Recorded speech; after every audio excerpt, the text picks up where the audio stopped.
seul livre peut vous faire voyager plus loin que vous ne l'imaginez. Une vieille reproduction d'un château aux allures fantastiques, des inscriptions étranges et 2 mots, Eben Ezer. Voilà ce que j'avais découvert par hasard dans un livre chiné sur une brocante. Ce château étrange, aux tours surmontées d'animaux gigantesques, me semblait irréel. Et pourtant, c'est au détour d'un autre livre que je découvrais qu'il existait en Belgique un château bien réel, totalement identique à l'image que j'avais eue sous les yeux. Ce château existait encore de nos jours sur la commune d'Eben Emael et le lieu était connu sous le nom de Tour Eben Ezer. Il me fallait bien sûr me rendre sur place. Quelques jours plus tard, je me retrouvais au milieu d'une curieuse forêt de menhirs et de rochers aux aspects étranges. Et juste à côté se dressait le château d'Eben Ezer, une vision surréaliste, digne d'un conte des frères Grimm. Les imposantes statues mythologiques semblaient m'écraser, m'observer du haut des tours. Il me restait à découvrir l'intérieur, et je ne fus pas déçu. Le décor était tout aussi fantastique. Des sculptures de monstres démesurés avaient envahi le rez-de-chaussée. Partout, des signes, des symboles et des chiffres mystérieux. Ces chiffres semblaient être essentiels pour comprendre le lieu. Par exemple, il y a exactement 33 marches à gravir avant d'entrer. Chaque tour mesure 33 mètres de haut. Et au centre du château se trouve un puits profond, lui aussi, de 33 mètres.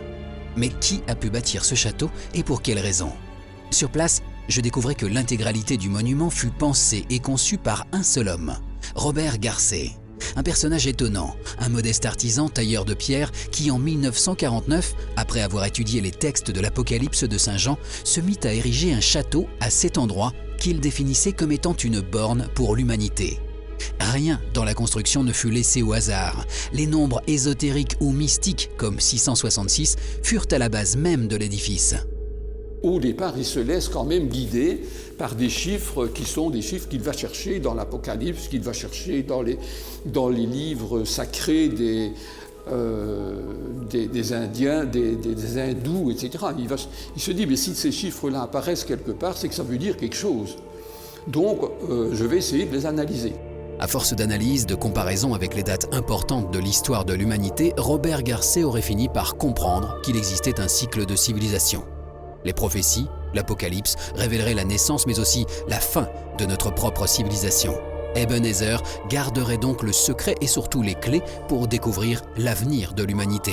Il y a les clés, il faut rechercher effectivement tout cela, rechercher les clés et en recherchant les clés, vous allez sur les pas qui ont été mis là par Robert Garcet.